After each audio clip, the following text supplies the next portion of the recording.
नमस्कार मित्रों। रामायण हिंदू रघुवंश के राजा राम की गाथा है। राम भगवान विष्णु के 7वें अवतार हैं और इन्हें श्री राम, राम लल्ला, रघुवंशी, सूर्यवंशी और श्री रामचंद्र आदि नामों से भी जाना जाता है। रामायण में वर्णन के अनुसार अयोध्या के सूर्यवंशी राजा चक्रवर्ती सम्राट दशरथ ने पुत्र की कामना से यज्ञ करवाया, जिसके फलस्वरूप उनके प्रतापी पुत्रों का जन्म हुआ। श्री राम का जन्म देवी कौशल्या के गर्भ से अयोध्या में हुआ था। श्री राम जी चारों भाइयों में से सबसे बड़े थे।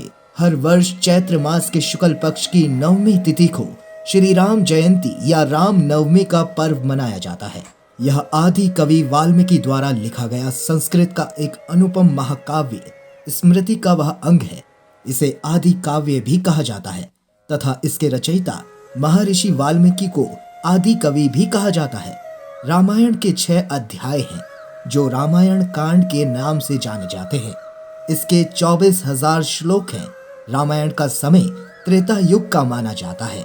हिंदू काल गणना चतुर्युगी व्यवस्था पर आधारित है, जिसके अनुसार समय अवधि को 4 युगों में बांटा गया है: सतयुग, त्रेता युग, द्वापर युग एवं कलयुग, जिनकी प्रत्येक चतुर्युग अर्थात 43,20,000 वर्ष के बाद पुनरावृत्त होती है। ब्रह्मा जी के कहे अनुसार वाल्मीकि ने भगवान श्री राम को वृतांत को श्लोकबद्ध किया। महर्षि वाल्मीकि के द्वारा श्लोकबद्ध भगवान श्री राम की कथा को वाल्मीकि रामायण के नाम से जाना जाता है तथा वाल्मीकि रामायण को आदि रामायण के नाम से भी जाना जाता है और यही सबसे प्रामाणिक भी है। सनातन धर्म के धार्मिक लेख तुलसीदास जी के अनुसार सर्वप्रथम श्री राम की कथा भगवान श्री शंकर ने माता पार्वती जी को सुनाई थी।